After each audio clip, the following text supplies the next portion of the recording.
வணக்கம்.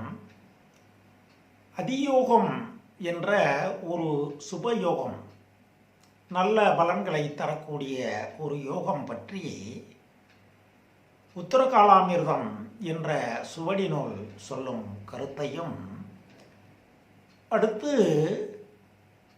சுருதகீர்த்தி என்ற மற்றொரு சுவடி நூல் சொல்லும் கருத்தையும் உங்களிடம் தெரிவித்து இந்த வீடியோவில் உரையாற்றுகிறேன். இந்த வீடியோ மிக சிறிய வீடியோ. இதை முழுமையாக பார்த்து இந்த அதியோகத்தின் அமைப்பையும் அதன் தரும் பலன்களையும் அறிந்து நீங்கள் பயனடைய வேண்டும் என்று உங்களை அன்போடு கேட்டுக்கொள்கிறேன். சந்திரன் இருக்கும் ராசிக்கு 6வது ராசி, 7வது ராசி, 8வது ராசி, இந்த 3 ராசிகளிலும் சுபகிரகங்கள் வரிசையாக அமர்ந்திருந்தால் அது அதியோகம். அந்த அமைப்பிலே அசுப கிரகங்கள் யாரும் இருக்கக்கூடாது என்று உத்தரகாலாமிர்தம் என்ற ஒரு புகழ்பெற்ற சுவடி நூல் சொல்கிறது. அதனுடைய கருத்து என்னவென்றால், சந்திரன் இருக்கும் ராசிக்கு 6வது ராசி, 7வது ராசி, 8வது ராசியிலே ஏனைய மற்ற சுபகிரகங்களான குரு, சுக்கிரன், புதன் ஆகிய மூவரும் வரிசையாக அமர்ந்திருக்க வேண்டும். இந்த அமைப்போடு வேறு அசுப கிரகங்கள் இணைந்திருக்கக்கூடாது, சேர்ந்திருக்கக்கூடாது என்று சொல்லுகிறது. அவ்வாறு அசுப கிரகங்கள் இந்த 6, 7, 8 இருக்கும் சுபகிரகங்களோடு இணையாமல் இருந்தால் மட்டுமே அதியோகம். அந்த அதியோகம் ஒரு அரசனுக்கு சமமான ஒரு நிலையை, ஒரு கௌரவத்தை அந்த ஜாதகனுக்கு உருவாக்கி தரும் என்று உத்தரகாலாமிர்தம் குறிப்பிட்டிருக்கிறது. இந்த அமைப்பை சுருதகீர்த்தி என்ற சுவடி நூல், மற்றொரு சுவடி நூல் என்ன சொல்லுகிறது என்றால், சந்திரன் இருக்கும் ராசிக்கு 6, 7, 8 சுபகிரகங்கள் வரிசையாக இருக்க வேண்டிய அவசியம் இல்லை. இந்த சுபகிரகங்கள் ஒரே ராசியில் கூட இருக்கலாம். 6, 7, 8 ஆகிய இந்த 3 ஸ்தானங்களில் ஏதாவது ஒரு ஸ்தானத்தில் 3 கிரகங்களும் இணைந்து இருக்கலாம். அது அதியோகம். அல்லது 2 ஸ்தானங்களில் அவ்வாறான அமைப்பு இருக்கலாம். ஒரு ஸ்தானத்திலே 2 சுபகிரகங்களும் மற்றொரு ஸ்தானமான ஒன்றில் ஒரு சுபகிரகமும்.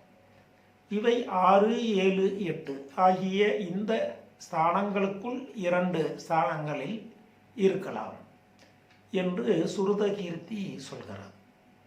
அடுத்து சுருதகீர்த்தி சுவடி சொல்லும் கருத்து, இதிலே ஒரு கிரகம் மட்டும் 6, 7, 8 ஆகிய ஸ்தானங்களில் ஏதாவது ஒரு ஸ்தானத்தில் ஒரு கிரகம் மட்டும் இருந்தால் அந்த ஜாதகன் தலைவனாக இருப்பான், புகழ் பெறுவான் என்று சொல்லப்பட்டிருக்கிறது. அடுத்து 2 கிரகங்கள் 6, 7, 8ஆம் இடங்களிலே 2 கிரகங்கள் மட்டும் இருந்தால் அந்த ஜாதகன் ஒரு மந்திரிக்கு சமமான அந்தஸ்தையும் கௌரவத்தையும் பெற்று வாழ்வான் என்று சொல்லப்பட்டிருக்கிறது. அடுத்து 3 ஸ்தானங்களில் இவ்வாறு தனித்தனியாக 3 சுவர்கள் அமைந்திருந்தால் அந்த ஜாதகன் அரசனுக்கு சமமான ஒரு நிலையை பெற்று அந்தஸ்தாக வாழ்வான் என்று சொல்லப்பட்டிருக்கிறது. ஆக பழைய 2 முக்கியமான சுவடி நூல்களிலே அதியோகத்தை பற்றி இவ்வாறான விஷயங்கள் சொல்லப்பட்டிருக்கின்றன என்பதை உங்களுக்கு விளக்கி இருக்கிறேன். இந்த அதியோக அமைப்பு ஜாதகனுக்கு எவ்வாறான பலனை தரும் என்பதை அறிகையிலே இந்த 2 சுவடிகளும் சொன்ன அதே நிலையை சொல்லியிருக்கிறது. இவ்வாறான அமைப்பை பெற்ற ஜாதகன் தீர்க்க ஆயுளோடு வாழ்வான். அடுத்து இந்த ஜாதகன் மிகப்பெரிய கல்விமானாக இருப்பான். நீதி நெறி தவறாத குணம் படைத்த ஒரு ஒழுக்க சீலனாக இருப்பான். இந்த ஜாதகன் தனது சுற்றத்தார் சூழத்தார் மற்றும் பொதுமக்கள் புகழ்ந்து பாராட்டக்கூடிய வகையிலே அவனுடைய வாழ்க்கை அமைந்திருக்கும். நல்ல மக்கள் பேரை பெற்று சுகமான மகிழ்ச்சியான ஒரு குடும்ப வாழ்க்கையை பெற்று அமைந்திருப்பான் என்று சொல்லப்பட்டிருக்கிறது. எனவே சுப கிரகங்கள் சந்திரனுக்கு வரிசையாக 3 ஸ்தானங்களில் இருந்தால் மட்டுமே அது அதியோகம் என்ற கருத்துக்கு மாறாக சுருதகீர்த்தி சொல்லுகின்ற ஒரு அமைப்பும் ஏற்றுக்கொள்ளக்கூடிய வகையிலே தான் அதனுடைய பலனம் ஜாதகங்களை பார்க்கும்போது கண்கூடாக தெரிய வருகிறது.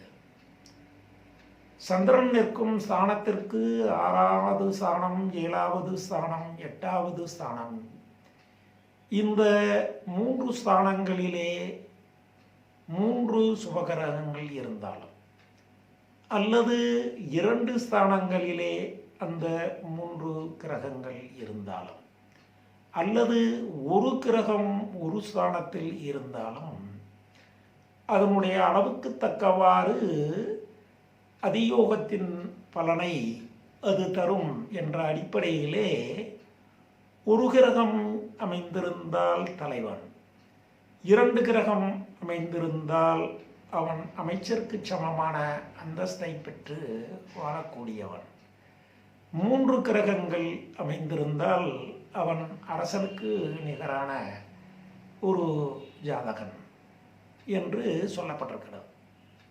எனவே இது ஒரு அளவீட்டு முறை.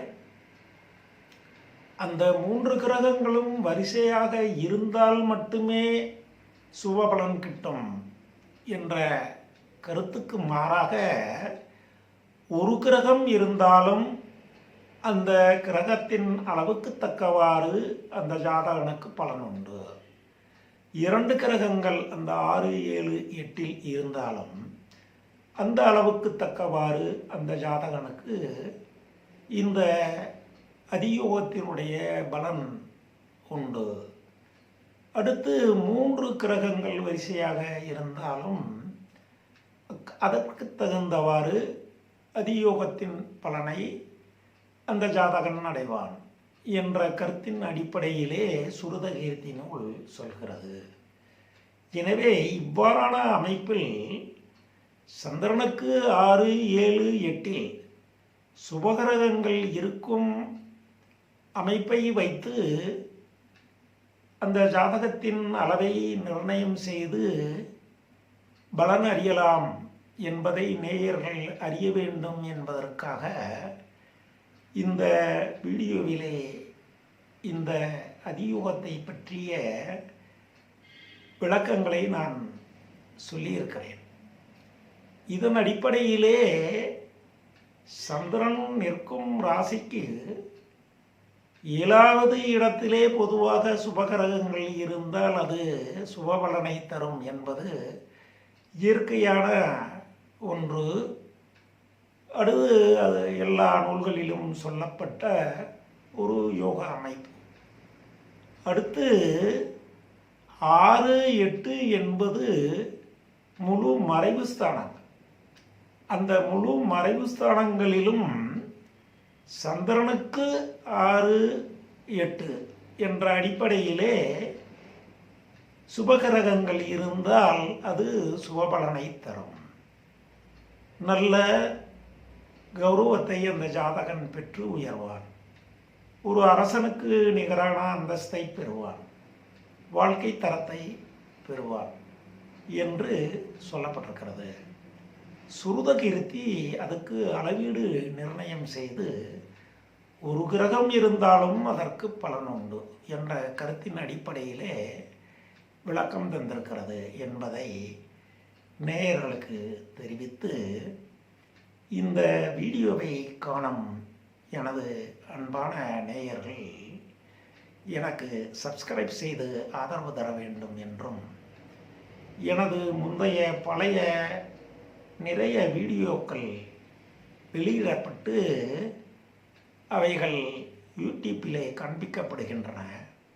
அந்த வீடியோக்களிலே எல்லாம் அதிகால சுவடி நூல்களிலே சொல்லப்பட்ட கருத்துக்களின் அடிப்படை மற்றும் சுவடி நூல்களினுடைய விதிமுறைகள் போன்றவற்றை நேயர்கள் அறிந்து கொள்ளக்கூடிய வகையிலே விளக்கமாக பேசி வழங்கியிருக்கிறேன். அவற்றையெல்லாம் நீங்கள் பார்த்து பயனடைய வேண்டும் என்று உங்களை அன்போடு கேட்டு, உங்கள் அனைவருக்கும் வாழ்க வளர்க வளம் பெறுக என்று எனது வாழ்த்துக்களை தெரிவித்து என் வணக்கத்தையும்